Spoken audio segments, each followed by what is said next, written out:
Namaste. Namaste. So we take a poem today, The Rose of God. This poem is one of the poems which Sri Aurobindo just sent it straight away after writing it. It didn't need any further corrections or looking into it. And its meter is the same, what is known as hexameter. Now the interesting part is hexameter is originally a Latin and Greek meter, and it's very difficult to put it in English. Because now a meter is how many feet?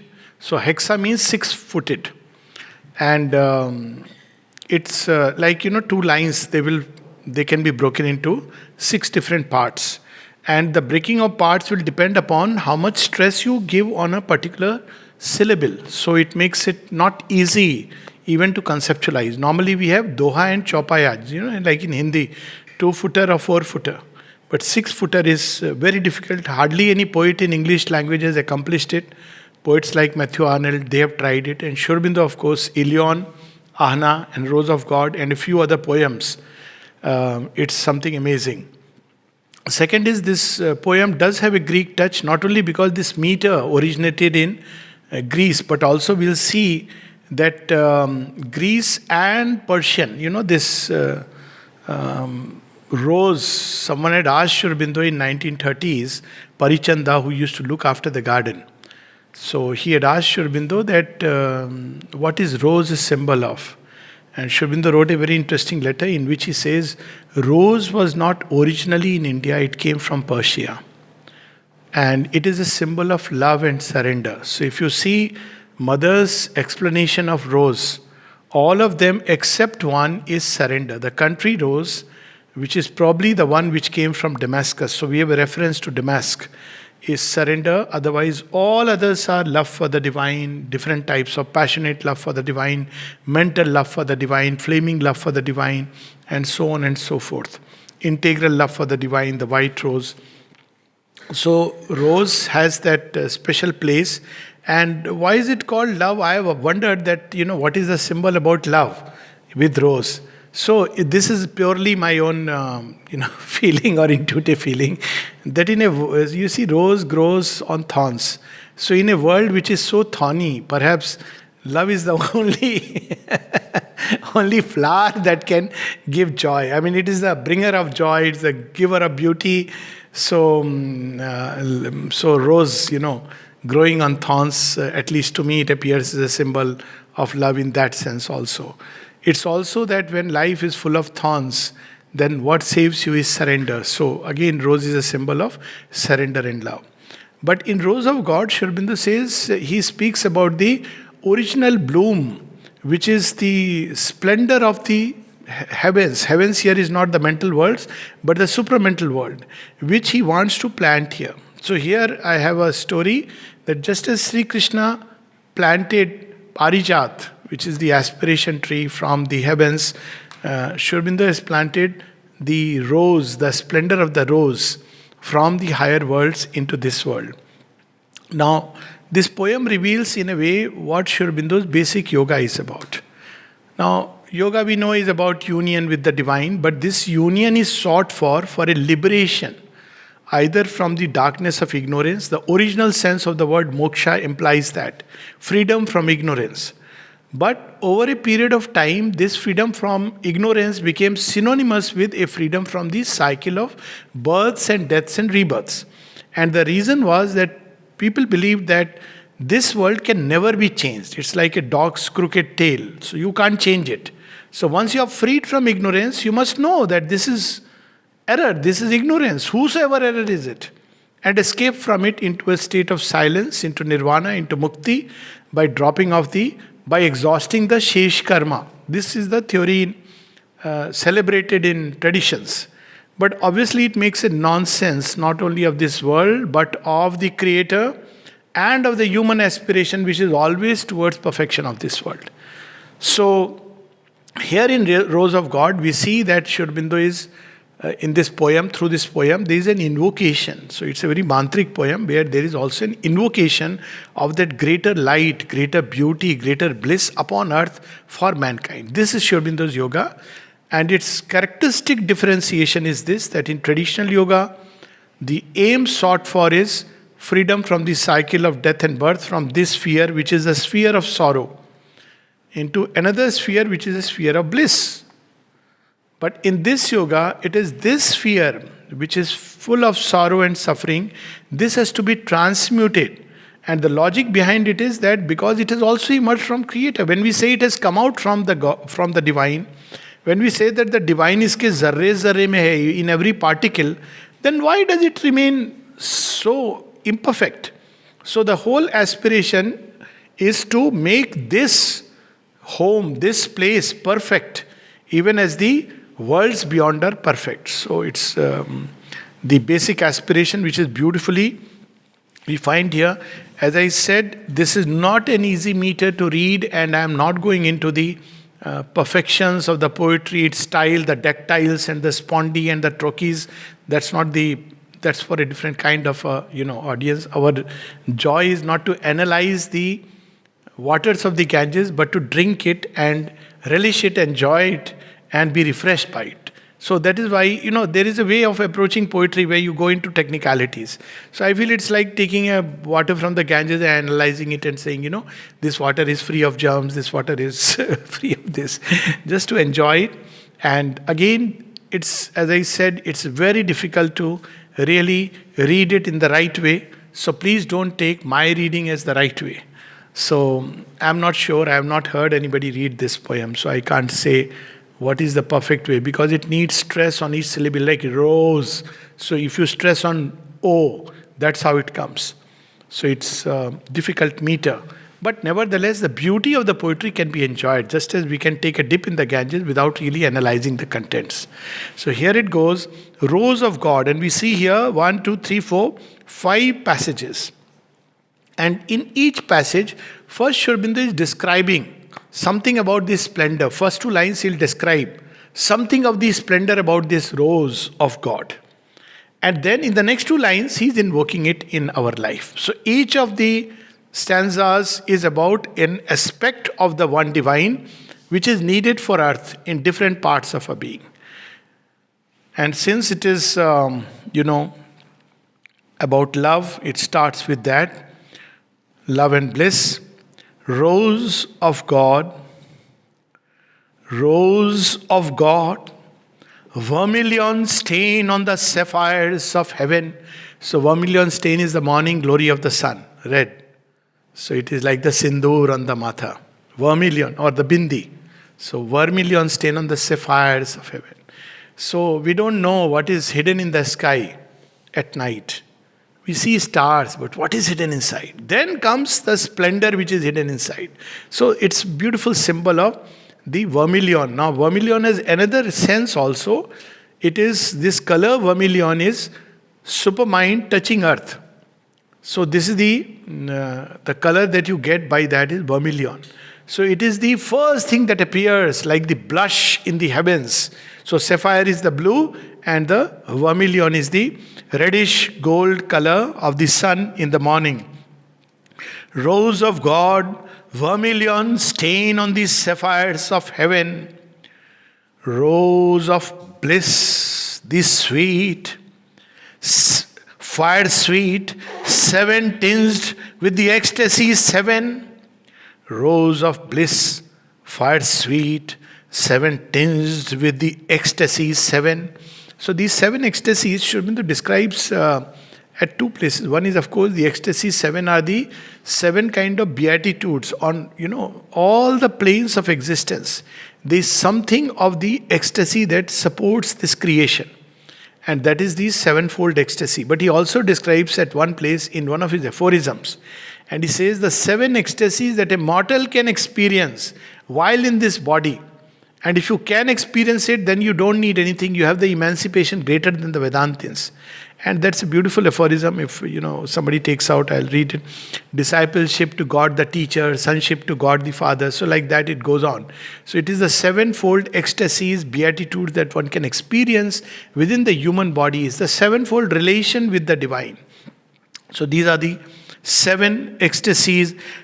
Now first 2 have described this bliss. And then leap up in our heart of humanhood.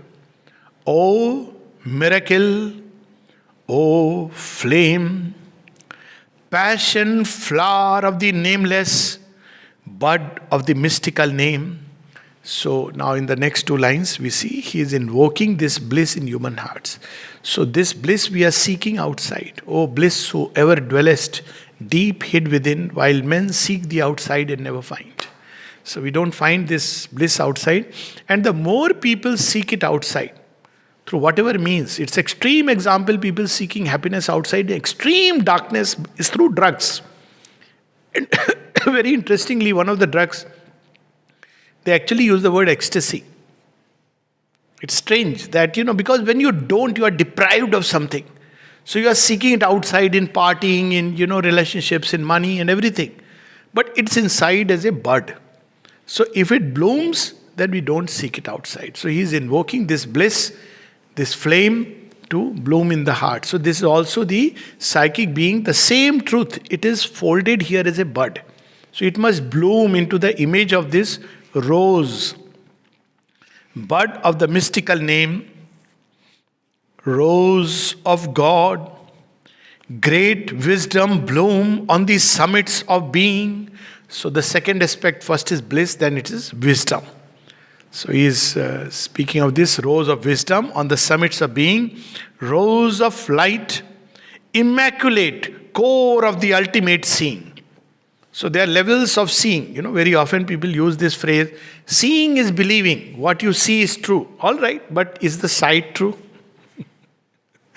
Our sight is woven by tissues of falsehood, coats of falsehood. So what do we see? We see what we are shown by the senses. And these senses are woven through an animal evolution. So what we see is not true.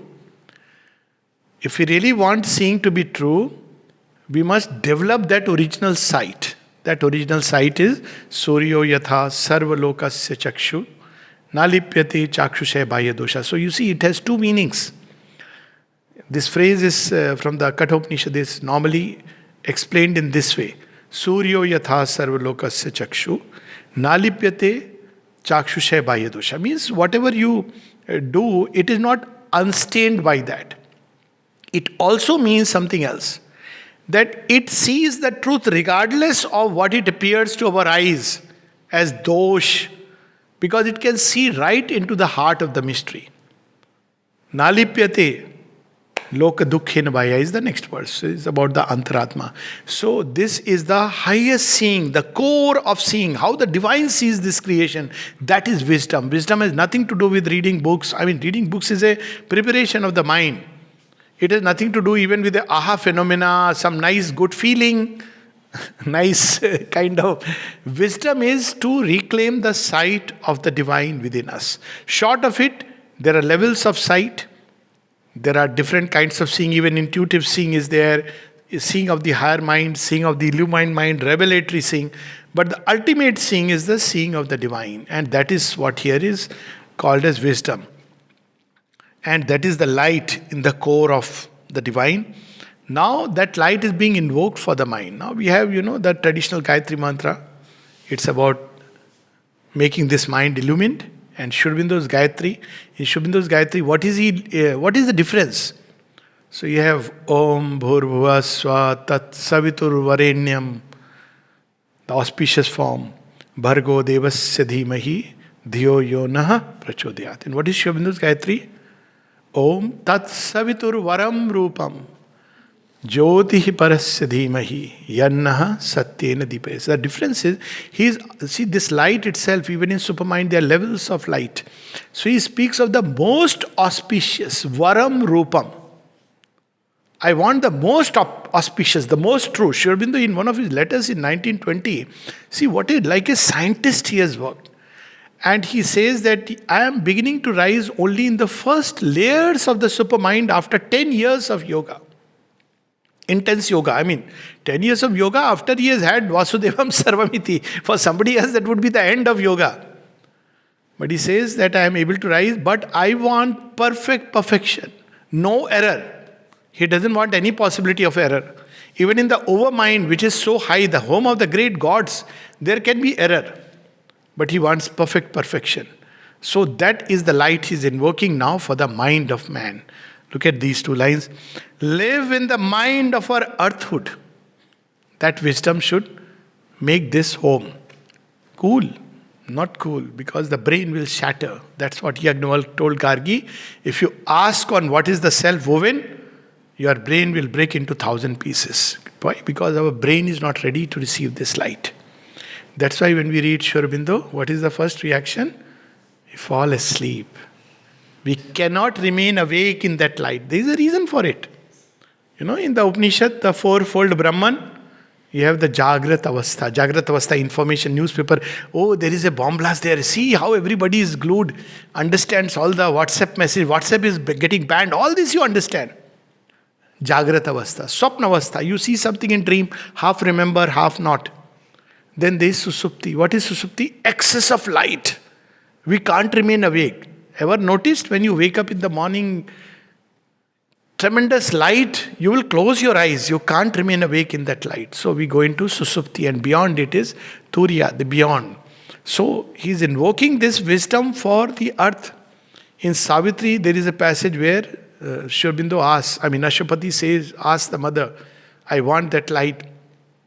Already he knows this light comes not by struggle or by thought. In the mind, silence, the transcendent acts.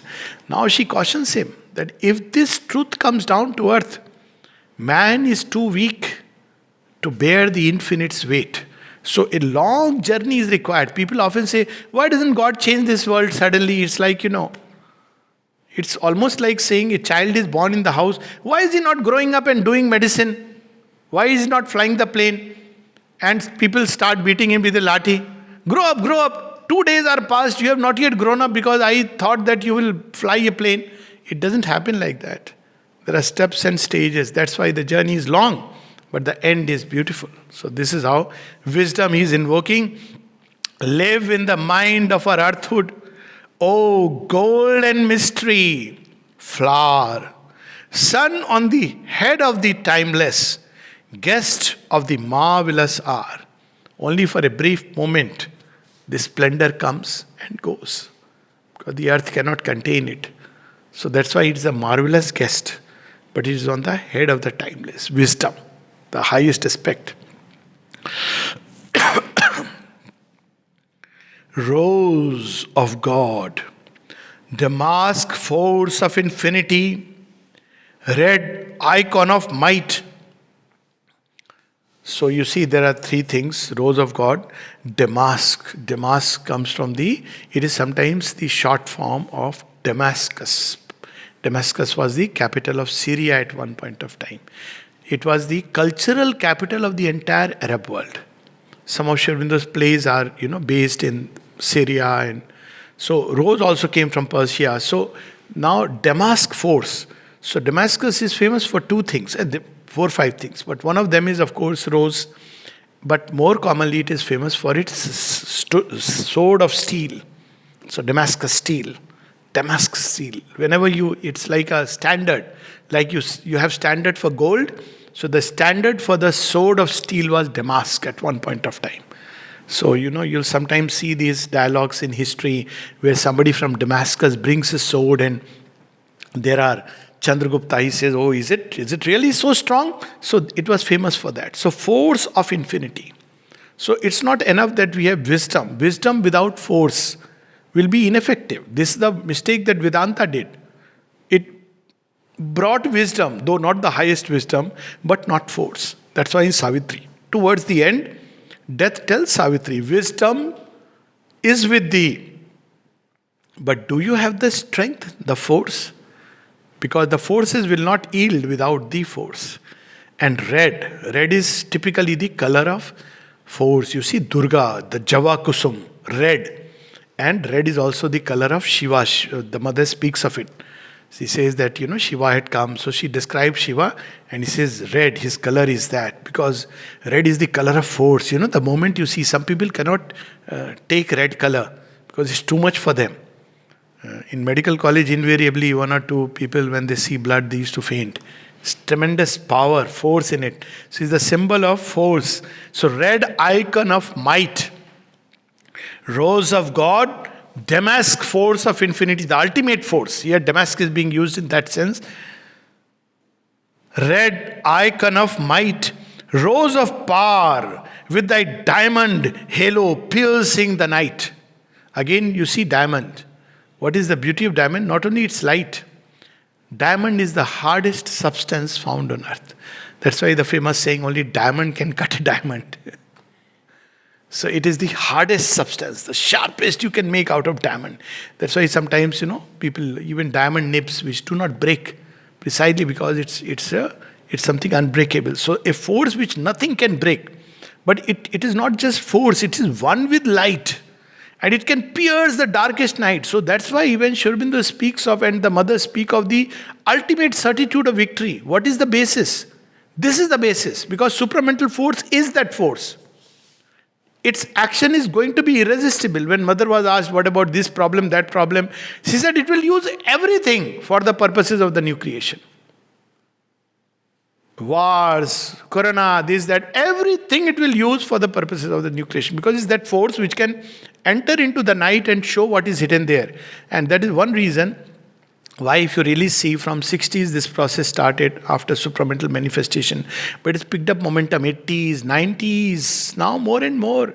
Everything is getting exposed.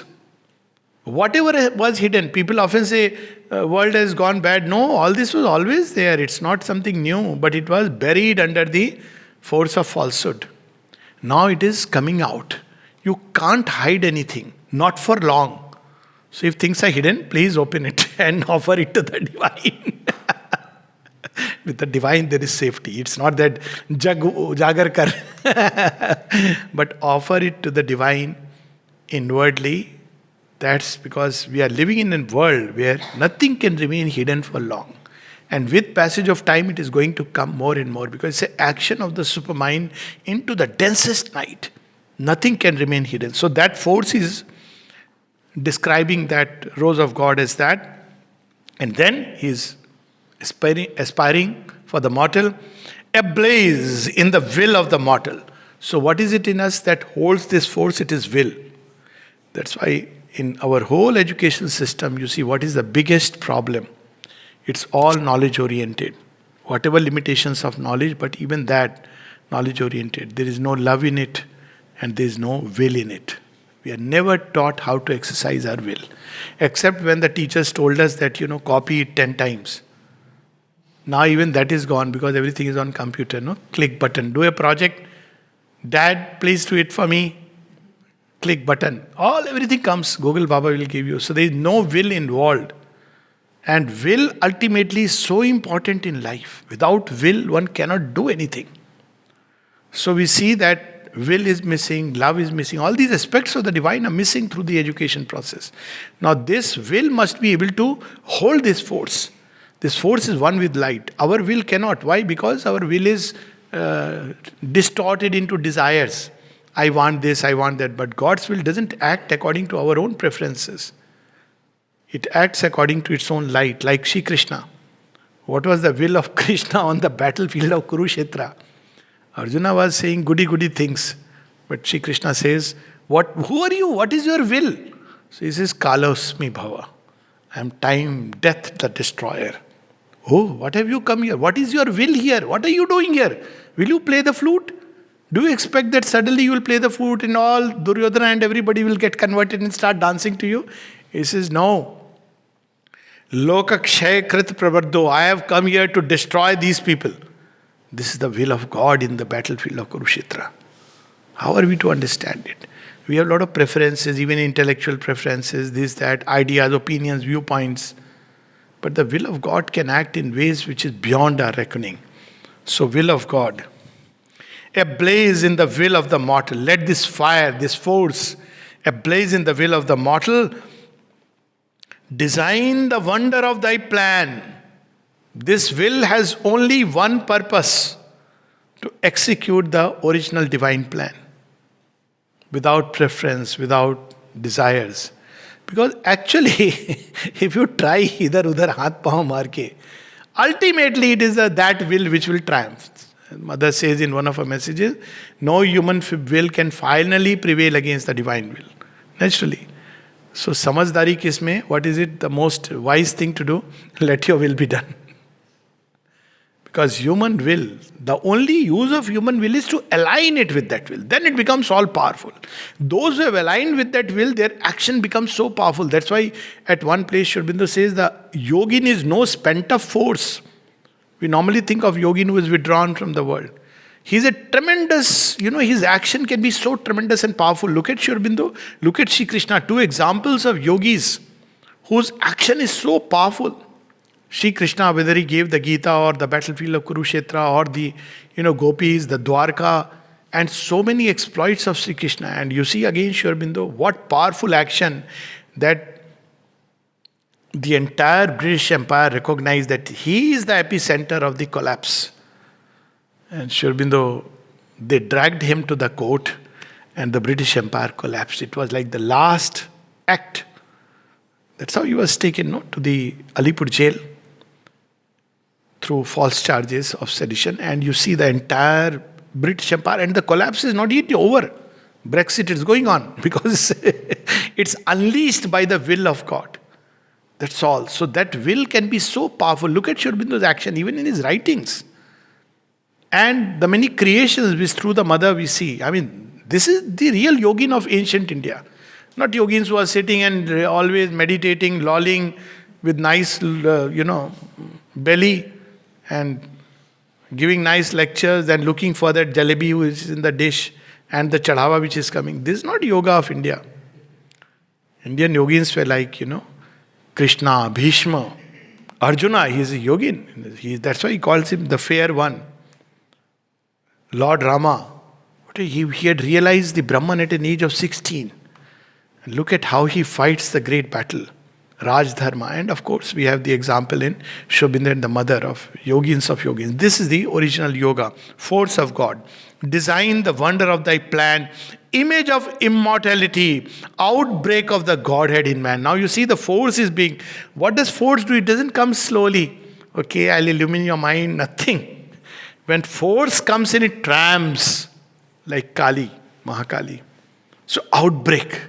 So when it suddenly comes from the sun, suddenly you must have noticed, that in the morning there is that nice cozy sun. Nicely we click pictures and suddenly there's an outbreak. You can't look at it straight. Outbreak of the Godhead in man. Rose of God, smitten purple with the incarnate divine desire. Rose of life, crowded with petals, colors, layers. So now he's talking of the life. Life's origin is divine. It's the consciousness force of the divine that has become life. That's why it can be transformed. So Sri Aurobindo has used very beautifully divine desire, life. He peopled the spaces with life. But all its origin is there. And so beautifully when he describes life, look at the perfection. Smitten purple with the incarnate divine desire, rose of life crowded with petals. One of the characteristic of life is it's manifold. Life can never be acrous. It needs change, it needs differences, it needs multiplicity. By its nature, life is like that. Teeming with countless things. So, crowded with petals, colors, lyre. Now you see, lyre is a musical instrument. And Sri Aurobindo is combining sight and sound. If you look at the different colors, slight change of colors in a petal, lyre. Why is using the word lyre? Because it's so harmonious. There are differences like a musical note, and yet they are so harmoniously blending with each other. Many, many colors. That's how life images itself. And he's asking that life for the human body. Transform the body of the mortal like a sweet and magical rhyme. Right now it is all broken. Hand is saying something and feet is saying something else. And head is somewhere else and the heart is in another gati. So that's why we have diseases, because there is a state of utter disharmony in the different parts of a being. But it should become a musical rhyme. See, it has two connotations. One is within. All the rhythms of the body must be in perfect harmony. And all the different, each part, all the different possibilities of life are there in the human body. There is thought, there is feeling, there is impulsion, there is instinct, there is all kinds of activities, even desire, all these are there in the human body. And they have to be in perfect sync. Otherwise, there will be breakdown. So if one is driven by desire, then it irritates organs. The second level is that this has to be in rhythm with the universal. So one can't say my life the way I want to lead it. By all means, it will lead you to the doctor eventually. And the doctor, he'll build a nice house, nothing wrong with that. Doctors also have their own greed. But life must become inwardly and outwardly tuned. It should become like a beautiful poem of delight, because life is meant for joy, for power, for expansion. It's the nature of life to expand, and it should be full of joy. But each expansion tends to create a disharmony. So he's using this: transform the body of the mortal like a sweet and magical rhyme. Bridge our earthhood and heavenhood, make deathless the children of time. So earthhood and heavenhood. We are leading life in a very small bandwidth. All the life that we know of initially is the life of my family. Then it extends a little more and includes some fellow humans who speak the same language. Then ideology, then earth. But then we go to the next level. If we are in America, it will be life of aliens. But they are not included, they are enemies. Or we start taking life of animals and plants as our own, life of earth. Then we extend it to gods, the titans, all life. So this bridge between earth and heaven means life must reclaim all these portions. We should live as the gods. That's how the other day we were reading in Ahana. No? That's why the fall took place. This is the reason. Once we have chosen to be as the gods, we must fulfill that motion. Otherwise, we were innocent in the Garden of Eden, nice sadhu bachchas. But we tasted the fruit of knowledge, and with that came good and evil. So we are here, struggling with good and evil. Before mankind grew up like this, we were all comfortable in that Eden. Early humanity, wonderful paradise. You don't have to think what is right or wrong. But now it has come. But now we have to go beyond in the spontaneity of the gods.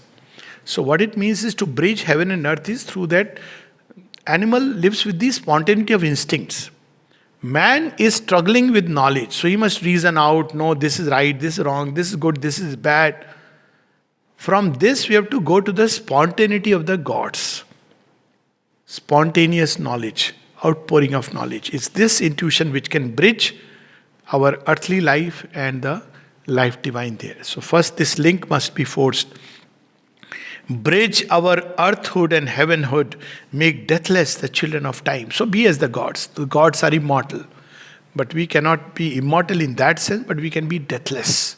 We are children of time, and yet we can reclaim the deathless state. The difference between deathless state and immortality is a state of consciousness, and we can arrive at that by discovering our soul or the infinity beyond. Deathless means that as we move through life, our body tends to fall backward. We don't realize it. Ever notice that, there is a time passage which I think nobody may have crossed that point. I have certainly, and some others, where you want to run and you start running and you realize that no, my joints don't really allow me. Isn't it? Your consciousness is still like a young fellow, but your body is not able to cope up with that.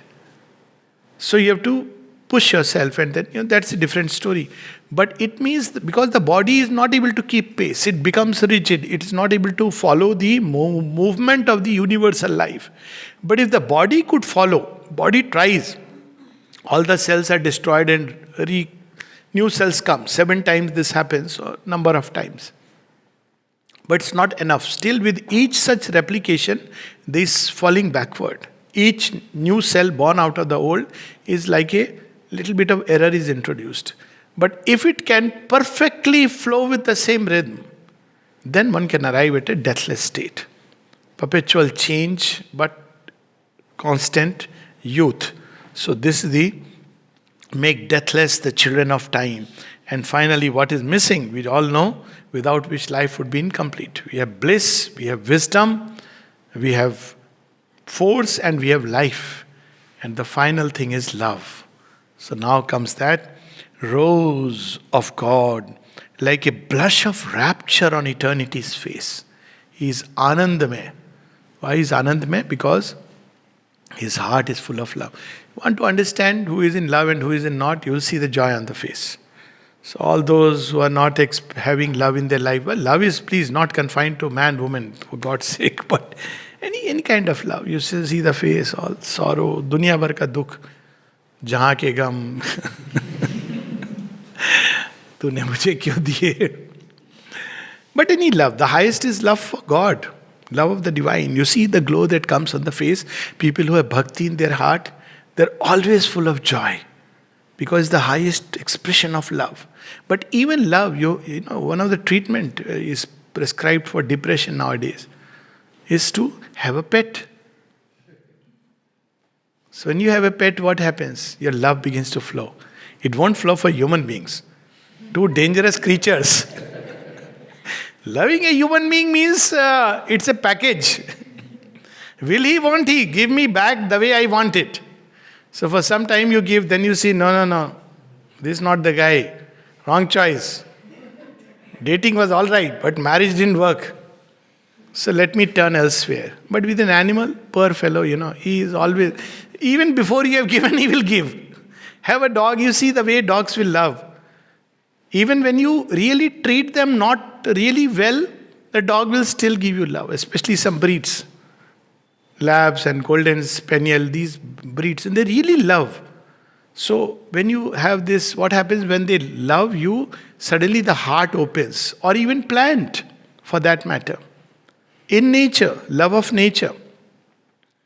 And that's why when, one of the things that is advised to stabilize a marriage that is dwindling apart is to have a child. You know why? Because love is beginning to fade. The man has become too boring and the wife has become too much complaining. And then you have a child. See, love bursts forth. And life saves, the child saves the marriage. Why? Because love opens. There are facts, which you can observe, but the deeper reason is this: unfortunate. Love should remain forever, but it doesn't because of the human limitations of the ego. But the child opens the door of love, and such a door that it will continue. It's only a child. In human relationship, the only relation where your love can continue flowing is the child. And finally, of course, the love of God. Then there is no end because you are joined to infinity. So that love that brings rapture on the face, rose of love, ruby depth of all being. This is what is lying in everybody's being, in the ruby depths. What is hidden inside the being of everyone? Love. Core is love. Fire, passion of grace. So grace and love are just two shades of the same thing. What is the difference between grace and love? It's just that grace is there in creation universally, which is helping things to progress. Love is the same grace which leans into the abyss to rescue it. The difference is very, very marginal. It's a way that human consciousness experiences it. That's it. From the origin, if you see, it is love that has gone into. But when it happens to human beings, we call it as grace. So that's the slight difference. So it is the grace, which is the ultimate truth, the mystery of existence, the supreme mystery, the mystery of mysteries. And at a human level, something that comes closest to love is gratitude. The mother says from the human point of view, it's a slightly modified love and it becomes gratitude in the human heart. And that's why in the human heart it's the finest flower, the finest expression. And only people with a developed psychic being have a gratitude. You can almost differentiate a human being with this quality. Not a show-off of gratitude, but somebody having gratitude spontaneously, know that all said and done, something is blossomed inside. So rose of love, ruby depth of all being, fire, passion of grace, arise from the heart of the yearning that sobs in nature's abyss. All creation yearns for this grace and love. Sobs in the abyss. You see how it works. So people, why are we unhappy? We are unhappy because of separation. And what is that original separation which leads to loneliness is the separation from the divine. From the divine side, there is no real separation. But from the side of the experiencing consciousness, here there is separation, which was needed for it to grow. You see, like a good parent will not be 24 hours present with a child. After a while, they'll say, go and experience life. So there are moments when the child doesn't know what to do. He's in the middle of the things and he calls for help, this, that. And then he knows that ultimately I can call my parent and he'll be there. So you see, the same way, this sense of separation was needed so that we can grow into the fullness of our divinity. But this sense of separation creates something very strange, the feeling of loneliness. This is the original loneliness where we feel separated from the divine. So we want to fill it. Fill it with flowers that are scentless, as we read in Ahana. O mortal, thou hast filled thy longings with flowers that are scentless. So we try to fill it with activity, person, people, relationships. But original longing to wahi. And actually we expect the other person to be God. Ask anybody, what is your expectation from the person whom you love? He should understand me. Who can understand you except God? We ourselves don't understand ourselves. He must understand me. Then, unconditional love. Cool term nowadays. Give unconditional love. Don't expect unconditional love. Only God can love unconditionally. Because He has all the original splendor. So all the terms that you see in any relationship, we are seeking God. Only we don't know it. And poor fellow from whom you are expecting these things will be crushed under its weight. Treat human beings as humans. Don't treat them as God. Perfect understanding.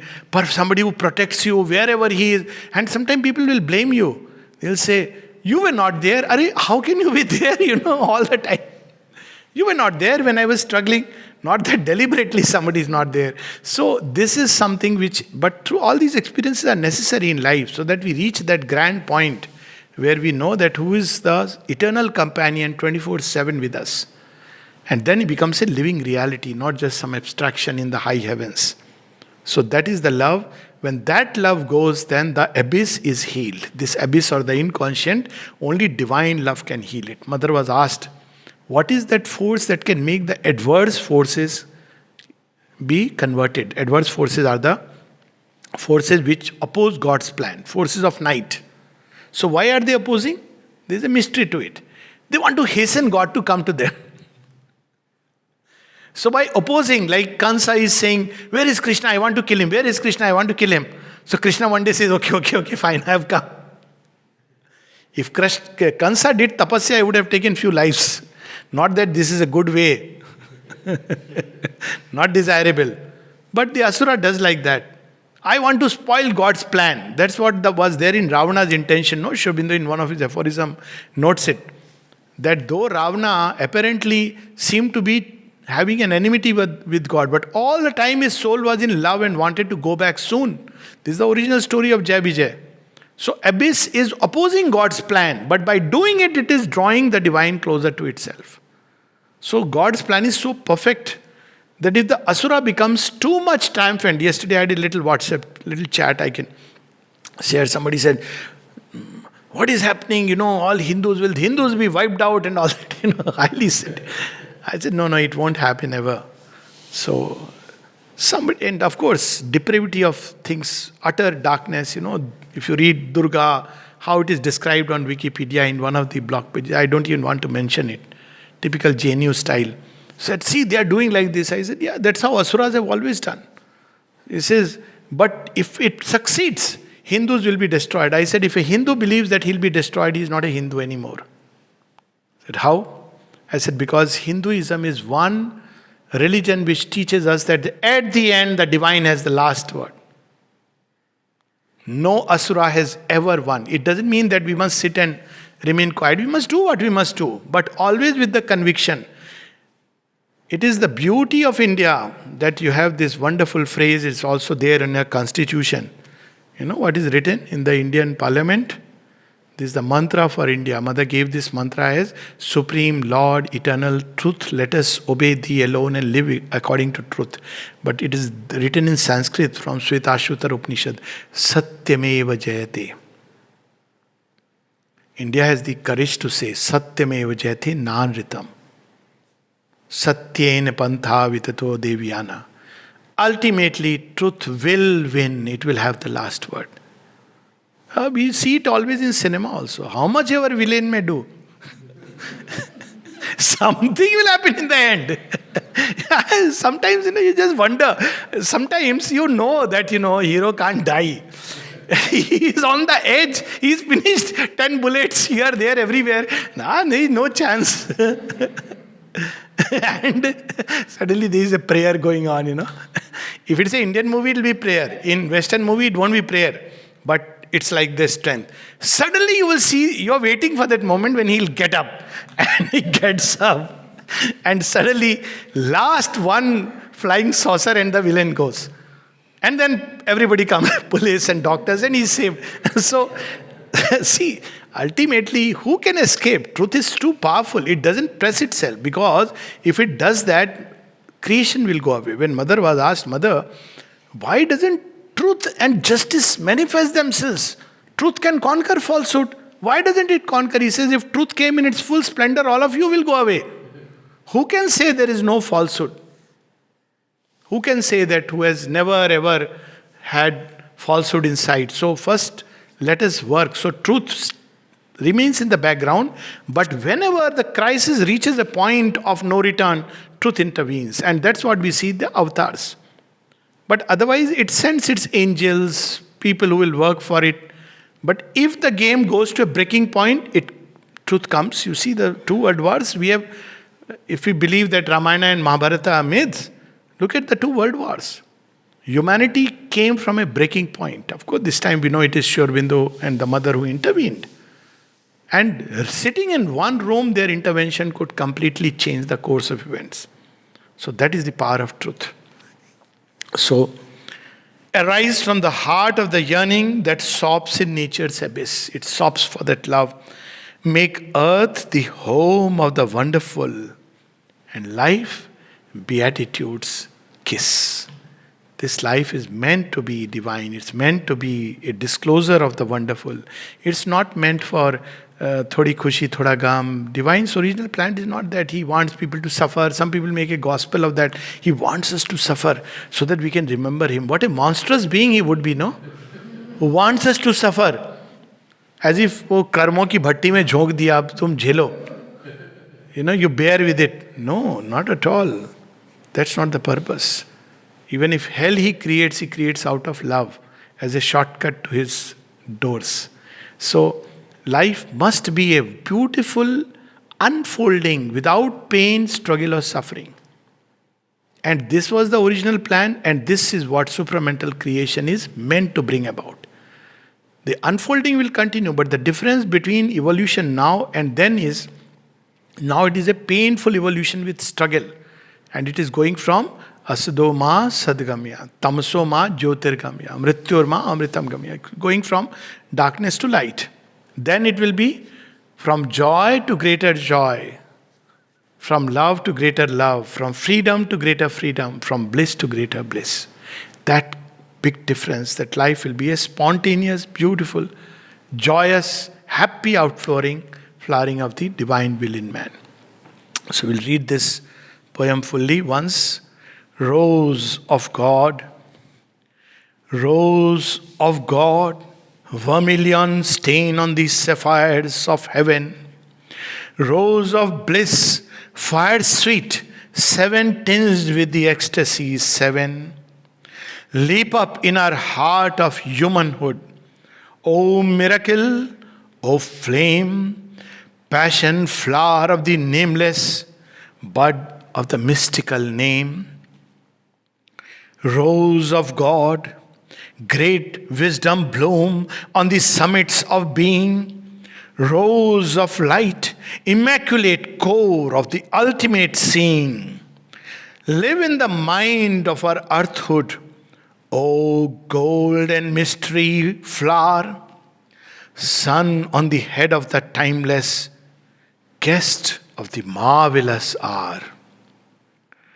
Rose of God, damask force of infinity, red icon of might, rose of power with thy diamond halo piercing the night, ablaze in the will of the mortal, design the wonder of thy plan, image of immortality, outbreak of the Godhead in man. Rose of God, smitten purple with the incarnate divine desire, rose of life, crowded with petals, colors, lyre. Transform the body of the mortal like a sweet and magical rhyme. Bridge our earthhood and heavenhood, make deathless the children of time. Rose of God, like a blush of rapture on eternity's face. Rose of love, ruby depth of all being, fire passion of grace. Arise from the heart of the yearning that sobs in nature's abyss. Make earth the home of the wonderful, and life beatitude's kiss.